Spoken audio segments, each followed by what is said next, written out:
यह आदमी एक लड़की के साथ जा रहा है। लड़की अचानक स्पेशल पीरियड में आ जाती है। उस आदमी ने स्रोत को अपने कपड़ों से ढकने के लिए जल्दी से अपना हाथ बढ़ाया। लड़की एक पल के लिए शर्मिंदा हो गई और आदमी घबराकर अपनी लार निगलता है। यह अजीब है था। वो अपनी खूनी उंगली भी अपने मुंह में डालता है और उसे चाटता है। फिर लड़की से कहता है कि उसे विशेष रूप से ताज़ा खून की गंध पसंद है। उसका एक विशेष पसंदीदा स्वाद होता है। असल में वो इंसान नहीं है, वो एक दैत्य है जो लड़कियों का शिकार करने में माहिर है। एक रोमांचक शिकार खेल शुरू होने वाला है और फिल्म शुरू होती है। लिबर्टी वेल्स गर्मी की छुट्टी के लिए अपनी माँ के साथ अपने गृहनगर वापस जा रही है। जैसे ही दोनों गंतव्य पर पहुँचे, वो देखते हैं कि पेट की मांसपेशियों वाला एक आदमी धीरे धीरे उनकी ओर आ रहा है। यह बेजोड़ चेहरा और मजबूत मांसपेशियां एकदम अच्छी हैं। एक पल में लिबर्टी वेल्स बहुत उत्साहित महसूस करती है।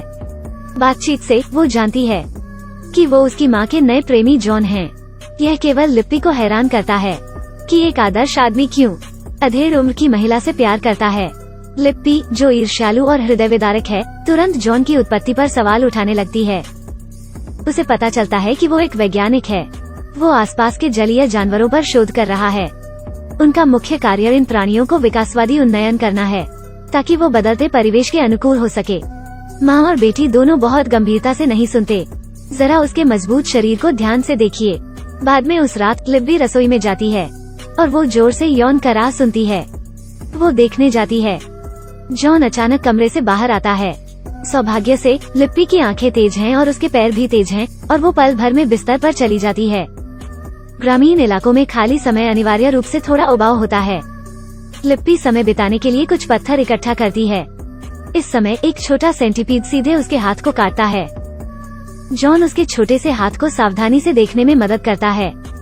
अल्पकालिक अंतरंग स्पर्श लिप्पी को प्यार का एहसास कराता है, लेकिन जल्द ही वो इस बुरे विचार को दूर कर देती है क्योंकि उसकी माँ जॉन से शादी करने जा रही है। वो चाहती है कि लिप्पी अपनी असली उम्र छिपाने में मदद करे।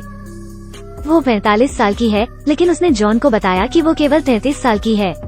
लेकिन लिप्पी अभी भी अपनी माँ के लिए खुश है। लिप्पी अक्सर जॉन को अंधेरे में चुपके से देखती है, लेकिन यह आदमी बहुत अजीब व्यवहार करता है। वो व्यायाम के बाद सीधे अपना पसीना पीता है। इससे लिप्पी को मिचली आती है। जिज्ञासा के कारण लिप्पी जॉन के स्टूडियो में जाती है। हाल ही में वो आदमी लैम्प्रेस पर पड़ रहा था। कहा जाता है कि यह जीव 360 मिलियन वर्षों से जीवित है। वो प्रजातियों में से एकमात्र हैं जो ताजे और खारे पानी में रह सकता है। लिप्पी उसकी आंखों से देख सकती है कि वो इस प्राणी के प्रति आसक्त प्रतीत होता है। हालांकि यह थोड़ा अजीब लगता है, लेकिन वो समझा नहीं सकती। समय बीत रहा है और वहाँ अधिक से अधिक अजीब चीजें हैं। जब लिप्पी और जॉन एक दिन नदी के किनारे नौकायन कर रहे हैं, उसे अचानक मासिक धर्म हो जाता है। जॉन जल्दी से कपड़े का उपयोग करता है उसे मदद करने के लिए। पल भर में दोनों एक अजीब दृश्य में पड़ जाते हैं। फिर कुछ अजीब होता है। जॉन अपना खूनी हाथ सीधे उसके मुंह में डालता है। खून की गंध उसे थोड़ा उत्तेजित महसूस कराती है। लिप्पी ने यह भी नोटिस किया कि यह आदमी सही नहीं है। रात को खिड़की के बाहर एक अजीब सी लाल बत्ती अचानक जल उठती है। लिप्पी जांच करने के लिए खिड़की की ओर बढ़ती है। वो जॉन को अकेले लाल बत्ती की ओर चलते हुए देखती है। धीरे धीरे वो झील के अंत में गायब हो जाता है। भयभीत लिप्पी तुरंत पता लगाने के लिए आती है, लेकिन वो उम्मीद नहीं कर सकती कि जॉन अचानक उसके पीछे आ जाता है। वो यह भी कहता है कि लिप्पी को मतिभ्रम हुआ है। मेरे कपड़े सूखे हैं और मैं नदी में कैसे जा सकता था। लेकिन लिप्पी को यकीन है कि वो आदमी जॉन ही था। अगले दिन लिप्पी अपनी माँ को ढूंढती है। वो जॉन के साथ पहले से ही गर्भवती है। माँ का दर्द देख लिप्पी दवा खरीदने के लिए शहर की फार्मेसी जाती है, लेकिन तभी उसे एक आदमी दिखाई देता है जो बिल्कुल जॉन की तरह है। वो एक अजीब औरत के साथ चल रहा है। लिप्पी जल्दी से उसका पीछा करती है, लेकिन पलक झपकते ही वो गायब हो जाता है। लिप्पी तुरंत घर भाग जाती है और अपनी माँ को यह अद्भुत खोज बताने के लिए तैयार होती है।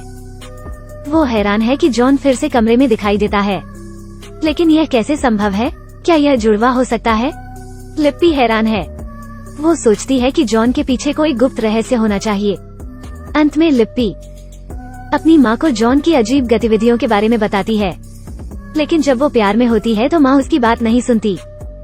वो सोचती है कि लिप्पी जानबूझकर तथ्यों को बढ़ा चढ़ाकर पेश कर रही है। उसकी शादी में खिलवाड़ डालने के लिए इस आदमी पर विश्वास करने के कारण वो लिप्पी को एक जोरदार थप्पड़ मार देती है। लिप्पी जॉन को अपनी माँ की सही उम्र भी बताती है। उसे लगता है कि उसे छेड़ा जा रहा है और वो गुस्से में कमरे से निकल जाता है। आधी रात को अचानक लिप्पी को घर के चारों ओर एक अजीब सा शोर सुनाई देता है। वो जल्दी से टॉर्च लेती है और घर के हर कोने को देखती है। अब लिप्पी सोचती है कि यहाँ बहुत उदासी है। उसे चारों ओर कुछ अजीब सा लगता है। जब वो घर लौटती है तो वो अपनी माँ के कमरे में हरी बत्ती देखती है। वो जाती है और पाती है कि उसकी माँ वहाँ नहीं है। उस समय आसपास का क्षेत्र फिर से लाल चमक रहा है। लिप्पी प्रकाश का अनुसरण करके झील तक जाती है। ऐसा लगता है कि पानी के नीचे कुछ मंडरा रहा है। लिप्पी बहुत डरी हुई है। वो गाड़ी चलाकर जाने का फैसला करती है, लेकिन बीच रास्ते में किसी तरह से वो तालाब के किनारे रुक जाती है। कार रोशनी की दिशा में। लिप्पी को पानी में बड़ी संख्या में महिलाओं के शव दिखाई देते हैं। वो जल्दी से घर वापस भागती है और अपनी माँ को फोन करने के लिए अपना मोबाइल फोन लेती है, लेकिन रिंगटोन जॉन की प्रयोगशाला से आती है। लिप्पी फौरन लड़खड़ा जाती है। उसकी माँ वास्तव में वहाँ है। वो एक पानी की टंकी में कैद है और अभी भी उसकी बांह से तरल पदार्थ उसमें जा रहे हैं। माँ की चीख सीधे जॉन को आकर्षित करती है। वो अपना असली चेहरा दिखाता है। असल में वो कोई इंसान नहीं है। जॉन उसकी माँ को एक नमूने के तौर पर इस्तेमाल कर रहा होता है, लेकिन यह गर्भावस्था असफल होती दिख रही है। जॉन एक नीली रोशनी के मंके में बदल जाता है।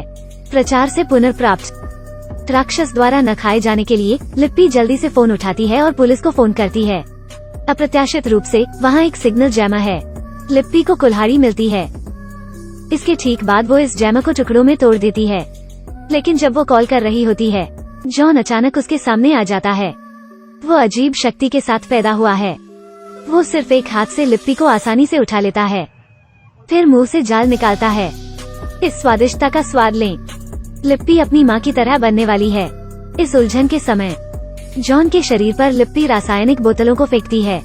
ऐसा लगता है कि वो इससे बहुत डरता है और तुरंत जमीन पर गिर जाता है। और लिप्पी भी अपनी माँ को बचाने का मौका लेती है, लेकिन उनकी चोट बहुत गंभीर है। इससे पहले कि वो दूर जा पाते, उन्हें जॉन ने पकड़ लिया। जब लिप्पी जागती है तो वो पहले ही कैद हो चुकी होती है। और फिर जॉन प्रकट होता है। उसने एक मुक्के से दीवार तोड़ दी, जिसके अंदर हैं परजीवी लड़कियां। दरअसल जॉन जैसे कई ह्यूमनॉइड मॉन्स्टर हैं। वो सभी एक जैसे हैं, मेजबान खोजने के लिए हर जगह लड़कियों का शिकार। फिर उनमें से एक लिप्पी के मुंह में एक नीली रोशनी का मंका देता है। जब वो फिर से उठती है तो उसे एक सीलबंद जगह में बंद कर दिया गया है। शर्ली भी अपनी माँ की तरह बनने वाली हैं। उनके लिए नया जीवन पैदा करने वाली है। एक बहुत अच्छी साइंस फिक्शन सस्पेंस फिल्म। मुख्य लीड विदेशी प्रजातियां और मीठे पानी के जीव हैं। वो चाहते हैं कि उनकी जाति विकसित हो और वो खारे पानी में लैम्प्रे की तरह रह सकते हैं, तो वो समुद्र में जा सकते हैं। तो इन राक्षसों को मानव समाज में घुसने की जरूरत है, प्रजनन के लिए मादा खोजने के लिए। माँ को प्रेग्नेंट करने के लिए नीला एसेंस खिलते हैं ताकि उनके जीन में सुधार किया जा सके। लिप्पी की माँ उसकी उम्र के बारे में झूठ बोलती है, इसलिए वो जन्म देने में विफल होती है। इस फिल्म का आइडिया बहुत ही नया है। इसमें कई तत्व शामिल हैं। फिल्म मुझे एक सच भी बताती है। तैराकी के लिए कच्छा पहनने वाले मजबूत पुरुष बहुत खतरनाक होते हैं और उनसे दूर रहना चाहिए। मैं काये हूँ, हर दिन एक रोमांचक फिल्म। लाइक करना है याद रखें, मुझे फॉलो भी करें।